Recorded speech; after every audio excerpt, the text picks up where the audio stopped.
ఓం శ్రీరామాయ నమ. ఓం శ్రీరామచంద్రాయ నమ. ఓం సీతారామచంద్ర పరబ్రహ్మస్వరూపిణే నమ. నమో భగవతే వాసుదేవాయ నమ. మనం నిన్న చెప్పుకున్న ఎపిసోడు దాని ఉద్దేశం ఏంటంటే జీవన్ముక్తి సాధించడం. జీవన్ముక్తి అంటే వేరే కాదు, మనం ఒకటే అనుకున్నాం, ఎంత భ్రమ, ఈ లోకం అంతా భ్రమ.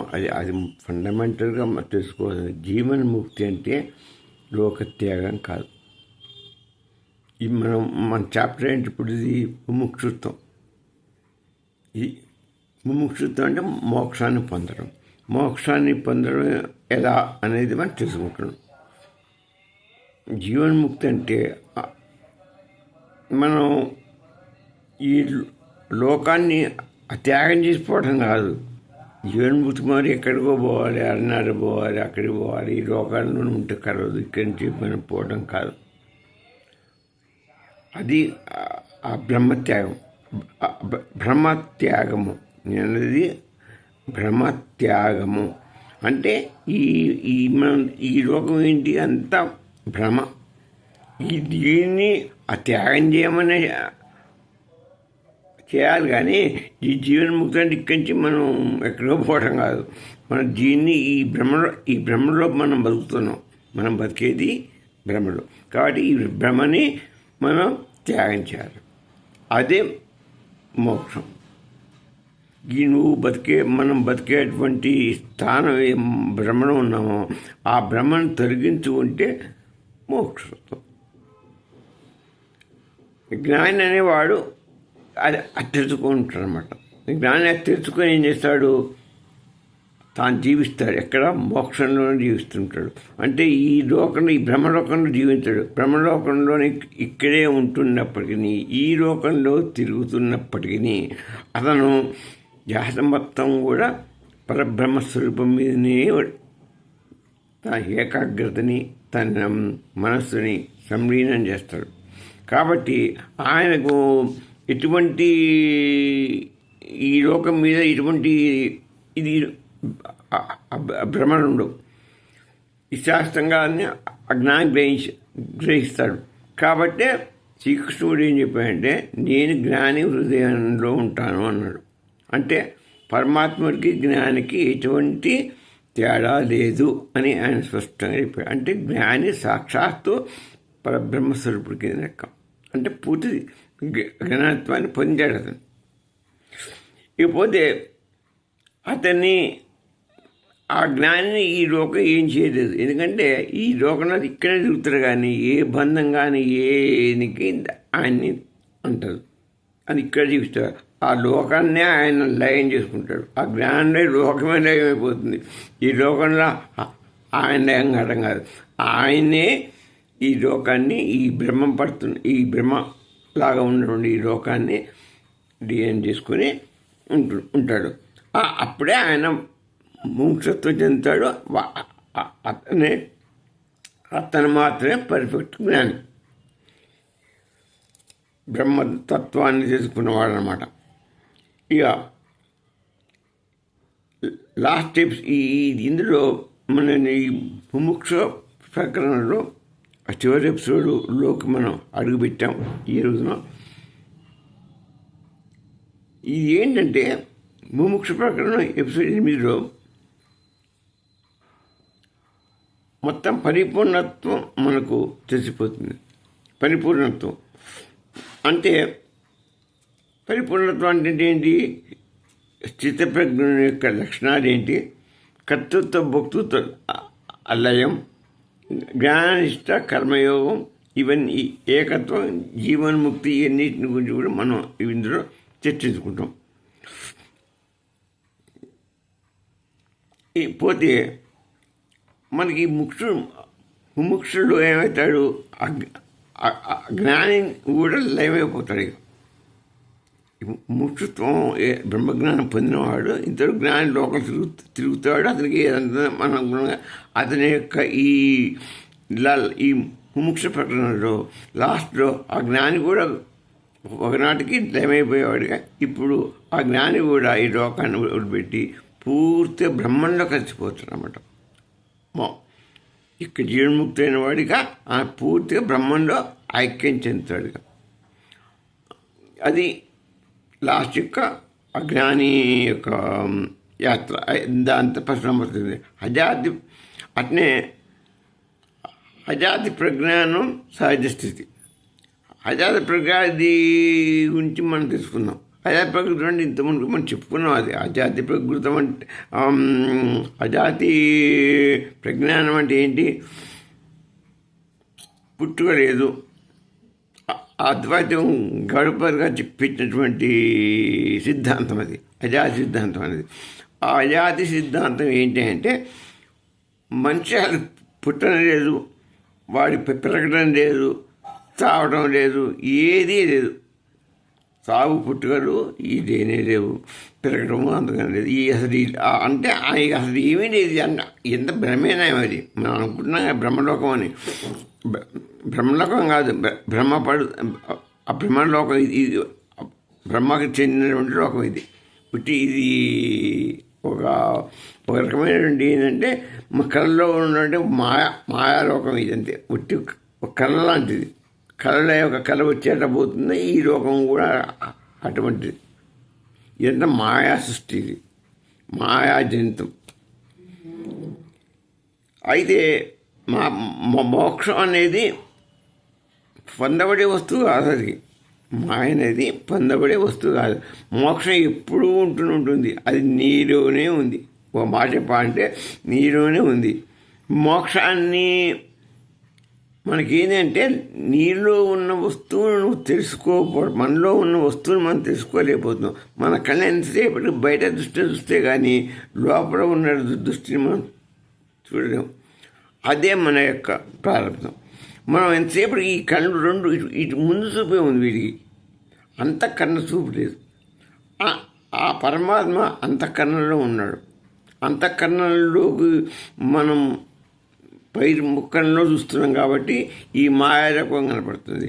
అంతర్ముఖంలోకి మనం ప్రవేశించి అంతర్ముఖ దృష్టిలో ప్రవేశించి దాన్ని దీర్ఘంగా వెతికితే అప్పుడు మనకి ఈ లోకం కనపడదు, పరమాత్మే కనపడతాడు. ప్రజ్ఞానంగా మనం చూస్తే లోపల పరబ్రహ్మ స్వరూపుడైనటువంటి ఆత్మస్వరూపం మనకు కనపడుతుంది.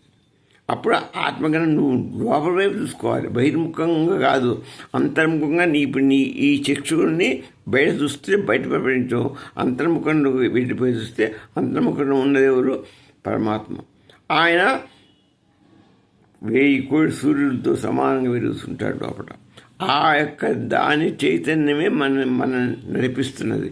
ఈ శరీరం అసలు ఇది ఈ శరీరం అనేది ఏంటి? పాంచభౌతిక శరీరం. ఇది దీనికి అది ఏది లేదు, దీనికి చలనం లేవు. ముద్ద, మాంసపు పంచభూతాల యొక్క తయారు చేయబడినటువంటి ముద్ద. దీనికి ఇప్పుడు మనకు చలనం వస్తున్నది. ఆత్మ అనే వస్తువు పరబ్రహ్మస్వరూపంలో నుంచి ఆత్మ అనేది ఆయన అంశతో మనం లోపల ప్రవేశించినప్పుడు ఈ శరీరానికి చైతన్యం అనేది కలిగి మనం ప్రవర్తిస్తున్నాం. మనం ఏమనుకుంటున్నాం?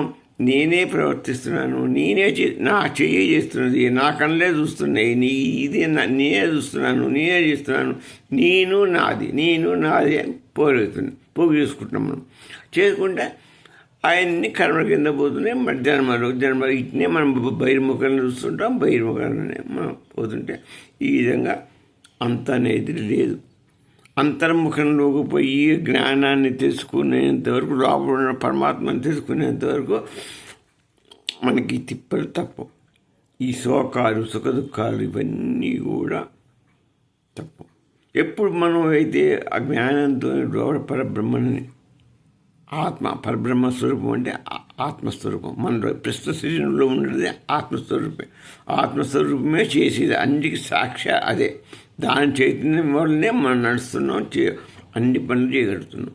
కన్ను చూస్తున్నది, నోరు మాట్లాడుతున్నది, చెవిలు వినపడుతున్నాయి, ఇవన్నీ దాని యొక్క చైతన్యం అని. ఎప్పుడైతే ఆత్మ బయటకు వెళ్ళిపోయిందో మన యొక్క శరీరం దేనికి పనికిరాదు.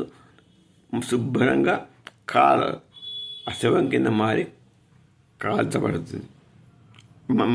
మన శరీరం దాని బతుకంతే. అది కాల్చబడి అది పెరిగింది కానీ ముద్దు లాంటిది. దాని వల్ల ఏది లేదు. ఉన్నదంతా నడిపించేది అంతా ఆత్మ.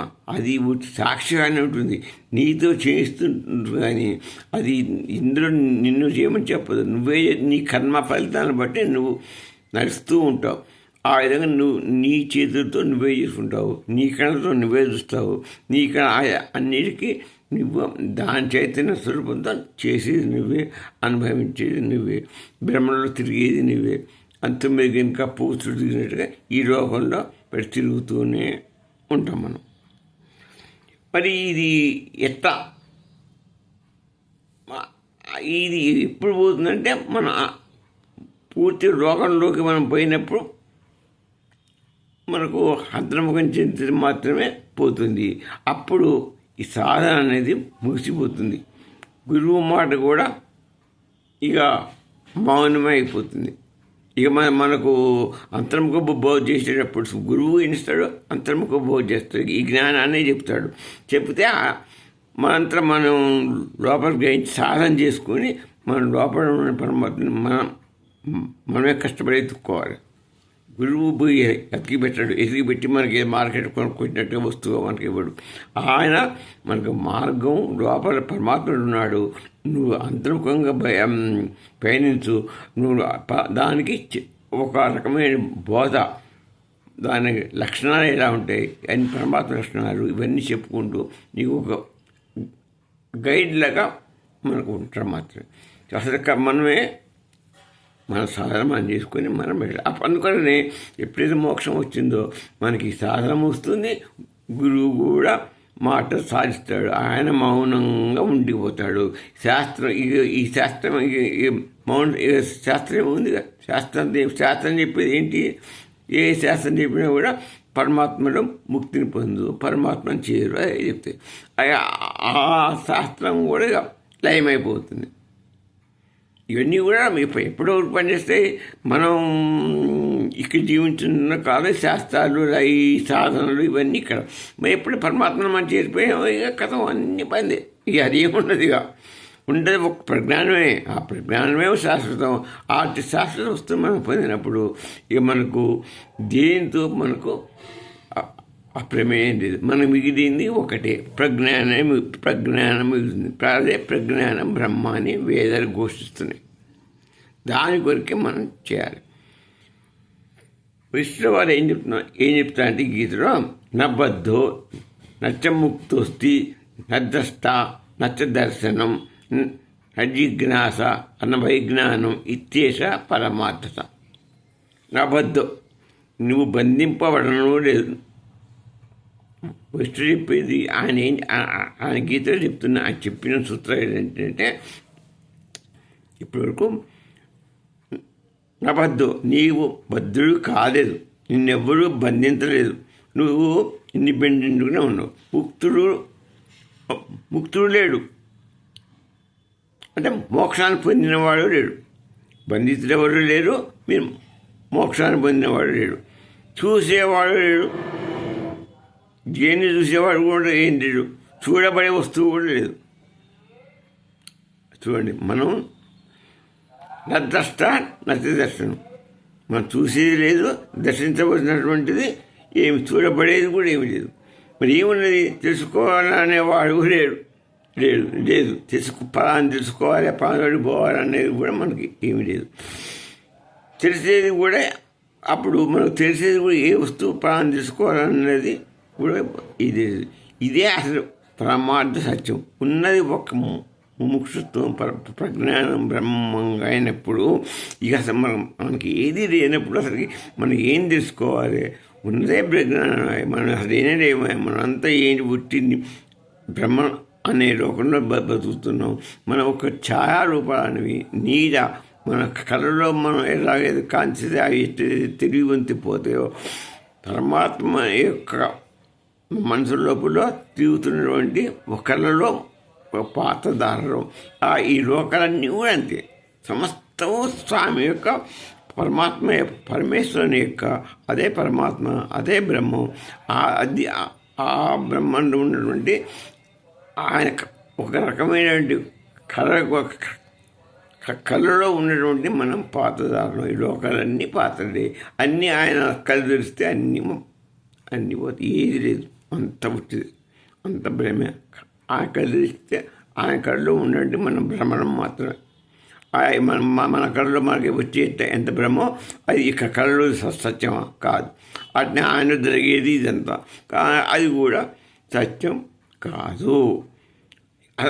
అది విష్ణు చెప్తున్నాడు, నువ్వు అది తెలుసుకోమంటున్నాడు. మీరంతా మనమంతా కూడా మానవులు కానీ దేవతలు కానీ అసలు సృష్టి అంతా కూడా ఇదంతా కూడా ఆయన పరబ్రహ్మ యొక్క కళ్ళలో పాత్రలు మనం అంతే. ఇది ఫండమెంటల్, అది గుర్తుంచుకోండి మీరు. మనం ఆయన కళలో పాత్రలు అని తెలుసుకున్నప్పుడు శాశ్వతం కాదు, ఎంత మోయించబడుతున్నాం. దేనివల్ల? మాయ వల్ల, మాయ యొక్క అజ్ఞానం వల్ల, మాయ యొక్క అవిద్య వల్ల మనం ఈ సత్యాన్ని మనం తెలుసుకోలేకపోతున్నాం, మోహింపబడుతున్నాం. ఇది అసలైనటువంటి విజ్ఞానం. ఇక అజాతి సిద్ధాంత పరాకష్ట ఏంటంటే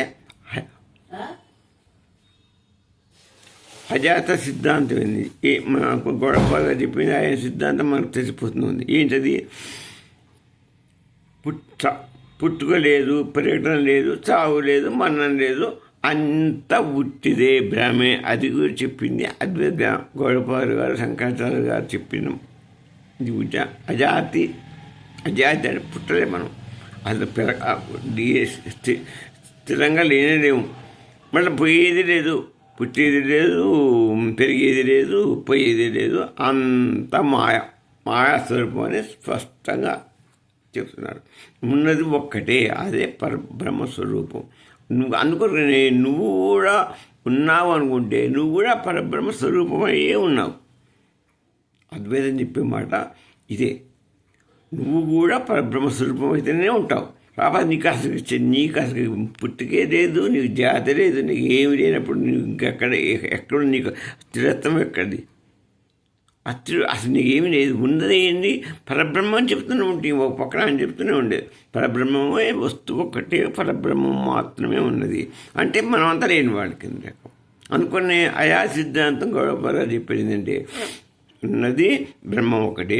నీ పుట్టుక లేదు, నీ పెరగటం లేదు, నీ చచ్చుట లేదు, పుట్టుట గిట్టుట అన్నీ బ్రహ్మదే. ఎంత నువ్వు ఉట్టిగా అనుకుంటున్నావు అంత. నేను పుడుతున్నాను, నేను చేస్తున్నాను, నేను నాదిరి పోయేసుకొని కర్మ చేస్తున్నాను, ఎన్ని అనుకోవడం ఇదంతా ఏం లేదు. నువ్వు సాక్షాత్ పరబ్రహ్మస్వరూపుడే, అహం బ్రహ్మాస్మి అనుకో, అంతే. అది చాలు.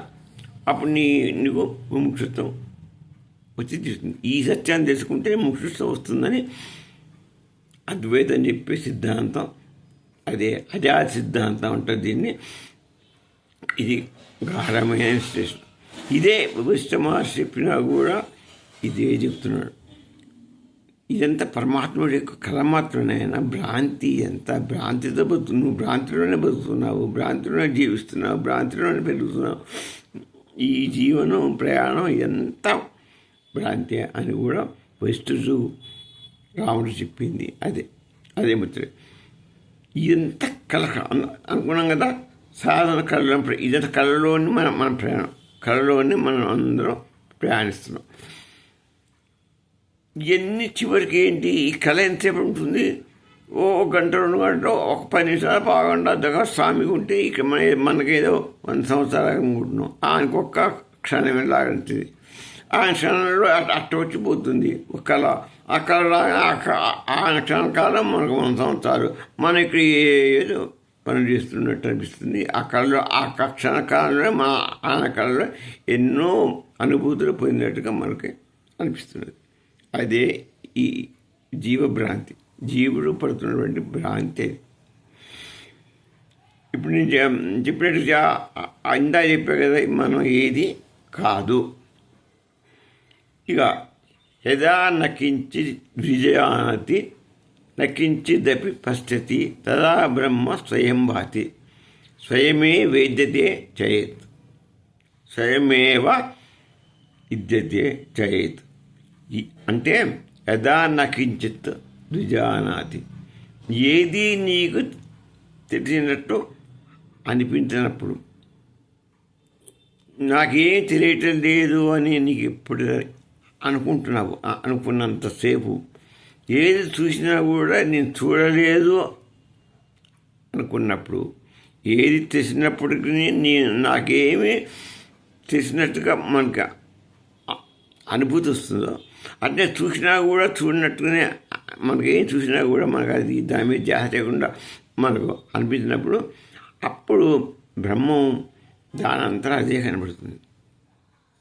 మనం ఒకటి చూస్తాం, ఇది ఆ పుస్తకం అని మనకి ఎన్ని కనపడుతున్నాయి, ఎన్ని ఈ శక్తులు కనపడే వస్తువు అంతా నశించేది. ఇది కాదు నాన్న, ఇది కాదు నాయన, ఇది ఎంత నశించేది. మన కళ్ళ కనపడే వస్తువు అంతా నచ్చింది. ఎప్పుడైతే ఇది నీ కళ్ళకి ఇదంతా కనపడదు, ఇదంతా నువ్వు చూడటం లేదు, ఇదంతా ఎప్పుడు నీకు తెలిసినట్టు అనిపించడం లేదు, అప్పుడు ఏమవుతుంది, ఈ లోకం నీకు కనపడదు, ఈ లోకమే కనపడదు, ఈ బంధుత్వాలు కనపడదు, ఈ బంధనాలు కనపడవు, ఏది కనపడదు. అప్పుడు నీకు కనపడే వస్తువు ఏం చెప్పు, ఆ పరబ్రహ్మే కనపడుతుంది.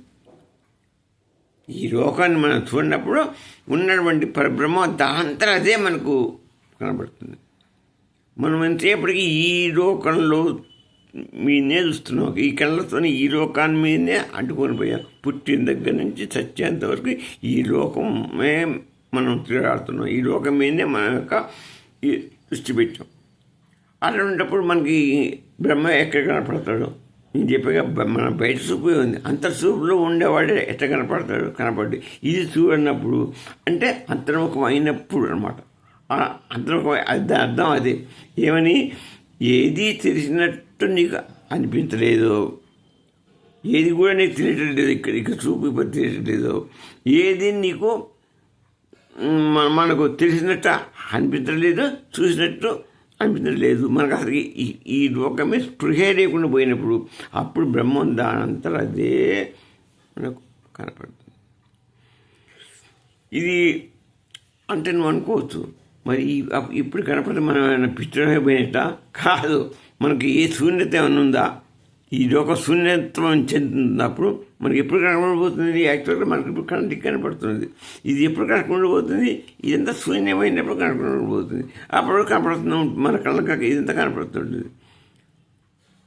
అని మనకు అనిపిస్తుంది. కానీ జ్ఞానికి ఈ లోకం మీద ధ్యాస, ఈ లోకం మీద చూపు, ఈ లోకం మీద దృష్టి ఏది ఉండదు.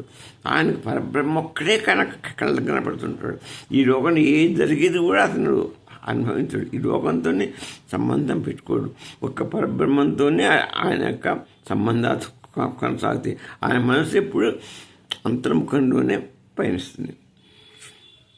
నీకు తెలిసిన ఇక్కడ ఈ లోకంలో నీకు తెలిసిన వాడు లేడు, తెలిసేది లేదు, ఏమీ లేనప్పుడు నీకు ఇక్కడ ఏమీ తెలవట్లేదు, అది ఏమీ నువ్వు చూడట్లేదు. అంటే నీకు ఒక భార్య లేదు, పిల్లగాళ్ళని చూడడం, నువ్వు ఏది సంసారం లేదు, నీకు దేన్ని చూడటం లేదు. నువ్వు అనుకున్నప్పుడు ఆటోమేటిక్గా నీకు మిగిలేది ఏం చెప్తుంది?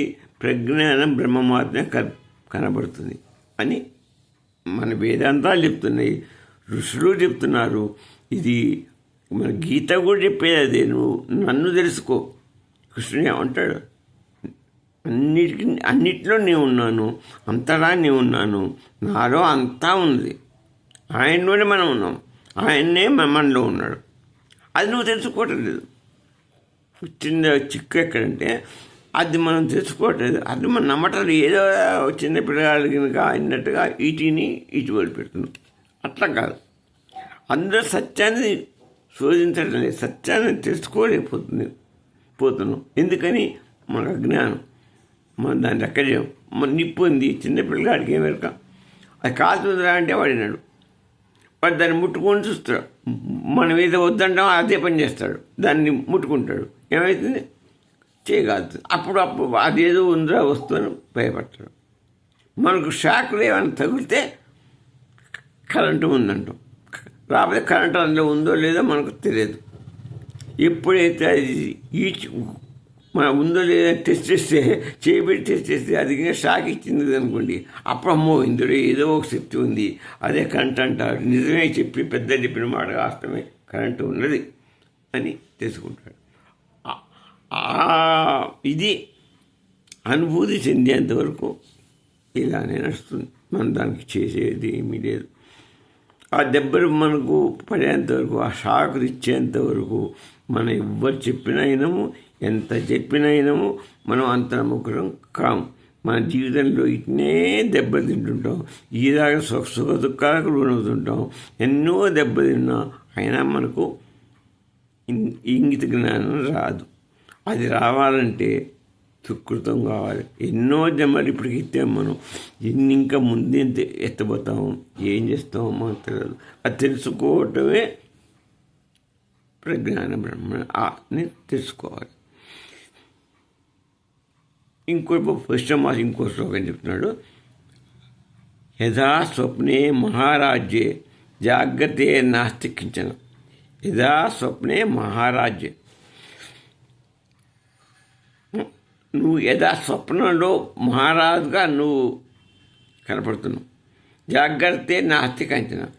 కానీ ఇప్పుడే నీ మేరకు వచ్చిందో నువ్వు మహారాజుగా కనపడతావా? మామూలు అడిగినట్టు బిచ్చగాడైనా ఎవరైనా ఒక కలగన్నాడు. బిచ్చగాడు ఒక కలగన్నాడు. ఏమని?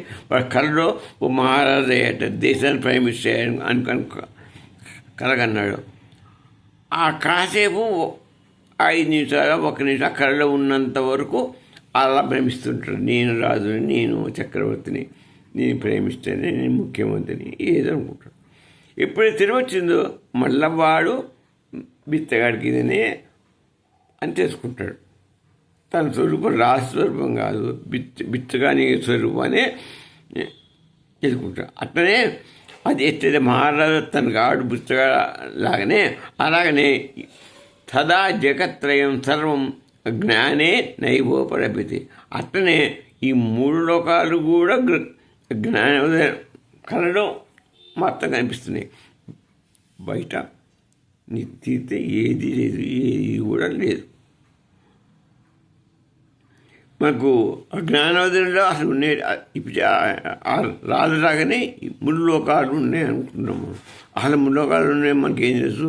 మనకు కళలో లాగానే మనం 3 లోకాలను చూస్తున్నాం. కానీ సత్యంగా మనం చూడట్లేదు. మనకు తెలిసింది మన శరీరం, మన కన్ను, ఇది మాత్రమే. మనకి ఇంతవరకు మనం చూపేంత పరిధిలో ఉందో దాన్ని చూడగలుగుతున్నాం. కానీ ఆ 3 లోకాలని చూసేది.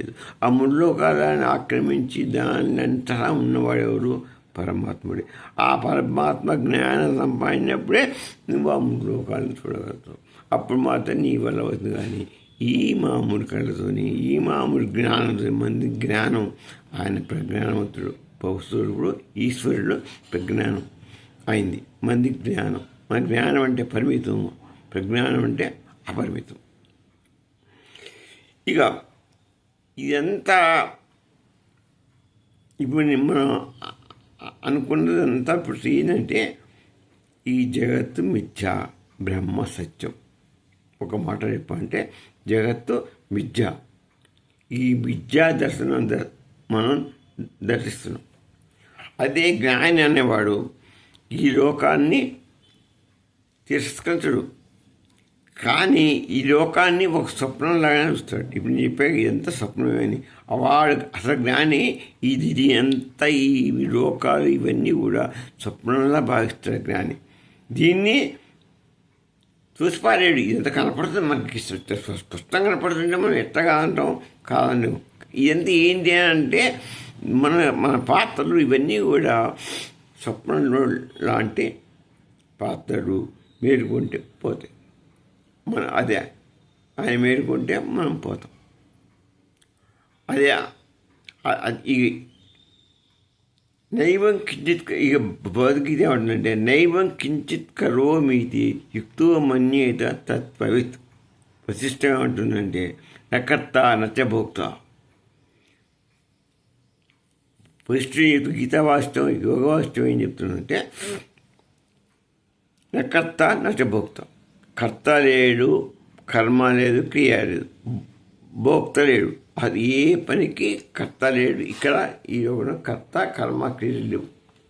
కర్త ఉంటే భోక్తృత్వం వస్తుంది, కాబట్టి భోక్తృత్వం కూడా లేదు అని చెప్పిన ఉన్నది ఏంటి మరి? పరబ్రహ్మం. ప్రజ్ఞానం అంటే పరబ్రహ్మం. ప్రజ్ఞానం బ్రహ్మ అన్నారు కాబట్టి ఆ బ్రహ్మం మాత్రమే ఉంది. ఇదంతా మనం కర్తలం కాదు, మన క్రియలం కాదు, మనం కర్మ చేసేవాడం కాదు, ఏది కాదు. భగవద్గీత కూడా చెప్పినది, నువ్వు కర్తృత్వాన్ని నీ మీద చేసుకోమాకు, నా మీద వేసి కర్తని నన్నుగా భావించు, చేసేదంతా ఆయనే, సర్వం ఆయనే అనుకొని నువ్వు జీవించు నా కర్తృత్వాన్ని. అప్పుడు నువ్వు ఎప్పుడైతే ఏం చేస్తావో అప్పుడు భగవంతుడు ఆ పరబ్రహ్మ నీకు కనపడతాడు. అప్పుడు నీకు నాకు తేడా లేదన్నాడు ఆయన. అంటే నా అర్థం ఏంటి? పరబ్రహ్మ స్వరూపుడైన అక్షర పరమాత్మ ఏం చెప్పాడు, నేనప్పుడు నీకు దర్శనం ఇస్తాను. దర్శనం ఎప్పుడు ఇస్తాను నీకు? నా మీద కర్తృత్వం వేసి చేసేది నేను కాదు, అసలు నువ్వు వేస్తాడు కానే కాదు. అయినప్పుడు నువ్వు నేను చేస్తున్నాను నాది అన్ని భ్రమలన్నీ వినాడి మొత్తం ఆయనే, ఆ పరబ్రహ్మే చేస్తున్నది, పరబ్రహ్మే అన్నిటికీ మూలం, ఆయనే కర్త, ఆయనే భోక్త, అన్నీ నా మీద వదిలిపెట్టు, నా మీద భారం వేయి, అప్పుడు నీకు నేను నాలో చేసుకుంటాను అని స్పష్టంగా కృష్ణుడు గీత శ్లోకం కూడా మనకి అదే చెప్పింది. వశిష్టం ఏం చెప్తుంది? దీని భావం ఏంటి? చిత్తం లయమైపోతుంది, పరబ్రహ్మ కలిసిపోతుంది. అట్నే గీత ఏమంటుంది? ఆత్మనిష్ట. ఆత్మనిష్ట అంటే ఏంటి? ఆత్మని నువ్వు చేసే పనులన్నీ ఆత్మనే చేస్తుంది అనుకో. నేను ఆత్మగా ఉన్నది ఎవరంటే నేనే నీ ఆత్మగా ఉన్నా కాబట్టి నువ్వేం చేయి, శరీరాన్ని ఏం చేయదు, దానికి ఏమి లేదు. కాబట్టి అది ఉట్టి మన ఆభాస. కాబట్టి నువ్వు నీ ఆత్మనే చేస్తున్నావు, లోపల ఉండి సాక్షిగా ఉండి నీతిని చైతన్య స్వరూపుడిగా మారి నీ చేత చేయిస్తున్నది. కాబట్టి ఈ కర్త కర్మ క్రియ అన్నీ కూడా భగవతార్పణ చేయమని కూడా గీత కూడా అదే చెప్తుంది. ఇక వశిష్ట ఈ మతాలు కూడా మనకు అతిమతం కూడా మనకు చెప్తున్నది. అద్వైతం అజాతి సిద్ధాంతం చెప్పుకున్నది. ఇష్టాద్వైతం ఏం చెప్తున్నది? భగవత్తుడైన అహంకారం. ఇష్టాద్వైతం ఏముంటుందంటే దేవుడు ఈశ్వరుడు ఉన్నాడు, జీవుడు ఉన్నాడు. ఈశ్వరుడు జీవుడు ఒకటి కాదు. నువ్వు ఈశ్వరత్వం పొందాలి అనుకుంటే ఆయన ఆశ్రయించాలి. ఆయన్ని ఆశ్రయిస్తే నీకు సాధ్యమవుతుంది. ఎంతసేపటికి నీవు హరినామాన్ని చెయ్యి. సర్వవ్యాపకుడు హరి కాబట్టి హరినామాన్ని నువ్వు చేసి నువ్వు చేస్తే ఆయన సమీపానికి నువ్వు చేరగలుగుతావు. అది కూడా ఆయన సమీపంలో నివసించగలుగుతావు, ఆయన సమీపంలో ఉండగలుగుతావు. ఆయన మారడు నువ్వు ఎప్పటికీ. ఆయన సమీపంలో నీకు స్థానం లభిస్తుంది. ఆయన స్థానం లభించింది అంటే ఆయన ఎక్కడున్నాడు అని వాళ్ళ ఉద్దేశం అంటే హరి వైకుంఠంలో ప్రాణప్రతిష్ఠం ఉంటాడని వాళ్ళ యొక్క ఎగ్జాంప్షన్. అక్కడికి నువ్వు చేరుకోవాలంటే ఈ లోకాన్ని వదిలిపెట్టి అక్కడే చేరుకోవాలంటే భగవద్నామం చేయాలి, భక్తితో నువ్వు సాధించాలి. భక్తి ధ్యానంతో సాధించి ఆ స్థితికి చేరుకుంటే అప్పుడు నీవు ఈశ్వరుని అంటే ఆ విష్ణుమూర్తి దగ్గరికి నువ్వు చేరుకోగలవు. ఆయన దగ్గర నీకు నివాసం ఏర్పడుతుంది. అక్కడ ఉపవసిస్తావు అంటే ఆయన దగ్గర చేరుకుంటే నీకు అక్కడ ఒక నివాసం ఏర్పడుతుంది. అక్కడ ఆయన ఎదురుగా సేవ చేసుకుంటూ నువ్వు తరించిపోతావు అని విశిష్టాద్వైతం వాడు చెప్పే మాట అది. వాడు ఎప్పుడు కూడా దేవుడు వేరేనే భావిస్తారు, జీవుడు వేరేనే భావిస్తారు. జీవుడు అల్పజ్ఞుడు, దేవుడు సర్వజ్ఞుడు అని అనుకుంటారు. జీవుణ్ణి ఈశ్వరత్వం సాధించాలి అనుకుంటే మాత్రం మనం విష్ణువుని పూజించి సర్వజ్ఞుడైన విష్ణు అని సర్వస్వం విష్ణువే కాబట్టి ఆ సర్వవ్యాపకుడు విష్ణువే కాబట్టి ఆ విష్ణువుని మాత్రమే భజించండి. ఆ విష్ణువుని భజించి మీరు తరిస్తారు. అప్పుడు ఆయన దగ్గరికి చేరుకోగలుగుతారు. అది చెప్పేది అదే చెప్తుంది రామానుజాచార్యులు గారి మతం ఏంటంటే విశిష్టాద్వైతం. ఇక ద్వైతం మధ్వాచార్యులు గారు ఉద్దేశం ఏంటంటే ఈ ఇష్ట అద్వైతులు దైవాన్ని నమ్మారు, జీవుని నమ్మారు, రెండు ఉన్నాయంటారు. ఈ జీవాత్మ పరమాత్మ స్వరూపం అంటున్నారు. జీవాత్మ పరమాత్మ స్వరూపమే. ఇది వేరే, జీవుడు వేరే కాదు, పరమాత్మ స్వరూపుడే. నీవు ఆ పరమాత్మ స్వరూపుల్లో సాన్నిధ్యం కోరుకోవాలంటే, ఆయనలో కలవాలంటే కలవలేవు. కానీ నువ్వు ఆయన సమీపంలో పోగలుగుతావు ఎప్పుడైతే ఆయన ధ్యానించి, ఆయన భక్తితో కొలిచి, ఆయన ఆశ్రయిస్తే, నువ్వు ఆయన పాదాలు పట్టుకుంటే ఆయన నీకు వైకుంఠంలోకి నువ్వు పోగలుగుతావు. నరకానికి పోవు. వైకుంఠంలో ఆయన పాదాల చెంత నీకు స్థానం దొరుకుతుందని చెప్పేది మన వైష్ణవ విశిష్టాద్వైతం. ఇక ద్వైతులు ఏమన్నారంటే, అసలు ఇదంతా కాదే, భగవంతుడు స్వరూపం కాదు, ఏం కాదు జీవుడు, అసలు భగవంతుడు వేరే, జీవుడు వేరే, ద్వైతం ఇది పూర్తిగా కంప్లీట్. వీళ్ళు గోడల మీద పిలివాడని లెక్క చెప్పట్లే. వాళ్ళు ఏమంటారు, మానవుడు దేవుడి స్వరూపమే, కానీ మానవుడు దేవుడు ఒకటి కాడు, నువ్వు ప్రార్థించితే ఆయన దగ్గరికి చేరువయ్యి నీకు మోక్షం లభిస్తుంది అంటారు. వీళ్ళు ఏమంటారంటే, అసలు ద్వైతమేగా పూర్తిగా. ఆ విష్ణువు వేరు, నువ్వు వేరు, నీవు స్థానాల్పజ్ఞుడివి, నీకేది చాలు కాదు. నువ్వు ఆయన సర్వజ్ఞుడు, సర్వవ్యాపకుడు, సర్వాంతర్యామి, మహాబలవంతుడు, ఇది నువ్వు నీకు ఏది అల్పజ్ఞుడివి, అల్పజాతి కనుక నీవేం చేయాలంటే ఆ విష్ణువుని ఎప్పటికీ ఆరాధిస్తూ ఆయనలో గురించే నువ్వు ఆయన్ని శోధించు. ఆయన దగ్గరికి పోవటానికి ట్రై చేస్తున్నావు, కానీ ఆయనలో నువ్వు లీనం అవలేవు, కానీ ఆయన చెంతకు చేరగలవు. ఎందుకంటే మనం ఒకటి కాదు కాబట్టి ఆయన పోవాలంటే నువ్వు ఆ విష్ణుమూర్తిని సదా ధ్యానిస్తూ ఆయనలో కొలువై ఉండు, ఆయన్ని ఆచరించు. ఈ విధంగా త్రిమతాలు చెప్పినాయి, ఆ విధంగా చెప్పినాయి. ఈ విధంగా మనం మూర్ఛత్వం చెందాలంటే రామాయణ వారు ఏం చెప్పారు మనం చెప్పుకున్నాం, ద్వైతులు ఏం చెప్పారు చెప్పుకున్నాం. అదే ప్రకారం అద్వైతం ఏంటి, యోగ వాసిష్టం కూడా ఏం చెప్పింది కూడా చెప్పుకున్నాం. అన్నీ చెప్పుకున్నాం ఈ మోక్ష ప్రపంచంలో. ఇప్పుడు ఇంతటితో ఈ మోక్ష ప్రపంచం సంపూర్ణం. నెక్స్ట్ మళ్ళీ ఉత్పత్తి ప్రకరణ స్టార్ట్ చేద్దాం రేమో. సర్వోజన సుఖినో భవంతు.